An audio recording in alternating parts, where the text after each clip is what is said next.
What's good with y'all, man? Y'all back tuning Charlie. Let's discuss that. You know what I'm saying? Today we're gonna talk about 6ix9ine, Shotti, Tr3yway.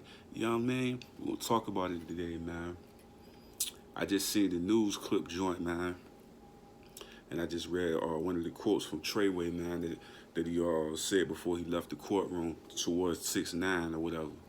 Man, they said it was as powerful as that line Tupac said in the courtroom when he said, "It's all in God's hand." You know what I mean? They said it was that powerful, man. Let me read y'all the lines that he said to 6ix9ine. You know what I'm saying? Let me read y'all what he said, though. What he said? He said, I love all my family. We don't fold. We don't bend. And then what he say? We don't break. It's Tr3yway. I said, dang, that's powerful, man. He said, we don't bend, we don't break, it's Tr3yway. You know what I mean? So he basically saying, there ain't no snitch in this blood, you know what I mean? Shout out to all them bloods up north, you know what I mean? All the bloods in New York, man. All them 9 Tr bloods, man, what up? You know what I mean? Much love to y'all, man. Like I say, man, when people be put in different situations like this, when you talking about life sentences and things of that nature, you're gonna really see their character. And basically what you seeing from Shotti is his true character. He was always 100. You know what I'm saying? So, and then once they broke down everything that was going on with the managing situation and how they was saying that none of the money was really taken, it was just negotiation things that was done. Like for instance, if 6ix9ine wanted 100K for his show, and I'm the manager, and I get 20K. I go say, I want 120. You know, I get my 20 and he get the 100. They basically saying that that's how it was done.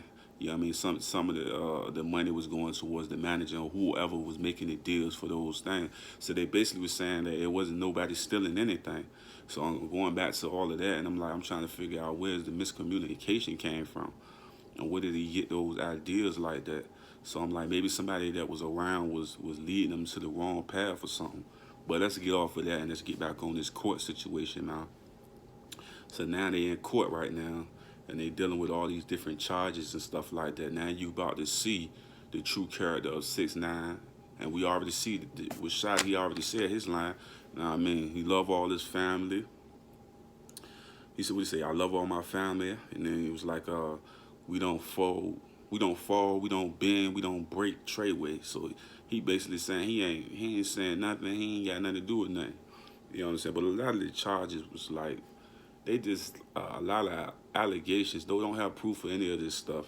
They just think that they was associated with those situations. And I really believe a lot of that stuff just come with the internet, little internet trolling thing that they was doing, what 6ix9ine was doing. And then they mixing it in with real stuff when it's like, that's entertainment. You know what I'm saying? And then it's like the other stuff, which I don't believe they had nothing to do with none of that other stuff. Like I say, it be entertainment, and then you got the other people that's doing other stuff that they don't know nothing about. They don't have no type of insight of what was going on with that. You know what I'm saying? So I just think it's just like a bunch of fake stuff, man. But like I say, the way they looking at it, they looking at it from a standpoint of like, nah, they calling the shots, they doing this. But actually, out of that, if I'm making records, I'm doing my thing, and you having beef with somebody, you don't have to tell nobody to do nothing, because if they are around you, they gonna feel like they gonna have to do something, or if they in their gang, they gonna feel like they gonna have to do something. You don't even got to get no green light to anything. It just be some shit that just happened. So that's why I be saying they in the courtroom full of a bunch of charges that they probably ain't okay or didn't say anything about none of that stuff. It just happened because they going against their gang. You know what I'm saying? So it's like that's that type of thing that they was doing. You know what I'm saying? Like I said, when it's the same as the Bobby Smurder thing all over again. You know what I'm saying? We just gonna pray that these boys get out, man.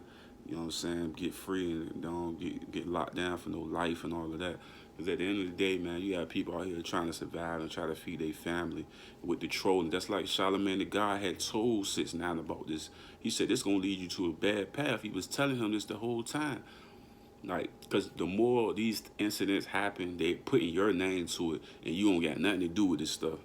You know what I'm saying? So it's like, that's how they gonna do you, because you're the face of the gang now. The gang could just be doing random shootings or whatever, and you don't have no idea what's going on. Oh, it's 6ix9ine, you know. He the face of it now, because he's the brand. He's the person that's bringing in millions of views and multi-million views on all his videos and stuff like that. Man ain't got nothing to do with nothing that's going on. Like I said, man, that was a powerful line, man. It reminded me of how when Pop said that line when he said he in God's hand. You know what I'm saying? Because you got to think about it, man. Pop was in a situation where he had racism playing against him. And then he had a lot of beef with authority as far as the police and the government. During that time, Pop had a lot of static back then with a lot of people in power. So, and the Black Panthers, you know good and well the white people don't like them. They don't like the Black Panthers at all. And his mother and all of that, that's what they stand for. So, of course, you know what I'm saying? That's why I said that line was so powerful. And I feel like his line powerful too. Because he letting you know he ain't bending, he ain't breaking. You know what I'm saying? Letting his family know he love him. You know what I'm saying? That's some strong stuff, man. He's solid, bro. Tr3yway, man. I respect Shotti for that, man. Real talk to all them bees out there, man. I respect them for that, man, all the way, man. You know what I'm saying? Because it shows it's realness, man. That's why I say we need more people like that, man. Real guys out here, not the guys that's going to go around and get their brother 100 years and stuff. Like, come on, man. We need to get rid of all these Troy Ave type individuals, man. Like, I can't deal with the Troy Ave type of situation, man. I really think Troy Ave is a scumbag to me. And that's just my opinion. Talking about the streets is a myth. No, you is a rat and a snitch. Nah, man, I can't respect you. I can't respect them, bro. If you gonna live that life. Don't be trying to fake and phony it, man. But like I say, man, I've got a lot of respect for Shotti for that, man. And 6IX9INE better stand tall. That's all I gotta say about that, man. For real, stand tall, man. You know what I'm saying? Don't do no coward stuff, man. Stand tall, man. That's all I got to say about that. That's how I feel, man. It's back to Charlie. Let's discuss that. You know what I mean? I like to talk to my people. I love y'all, man. Put God first all the time. Family, then get that finance. You did. We manifesting greatness over here. Multi-million-dollar business coming. Just believe it. I believe it. You did. Love y'all, man.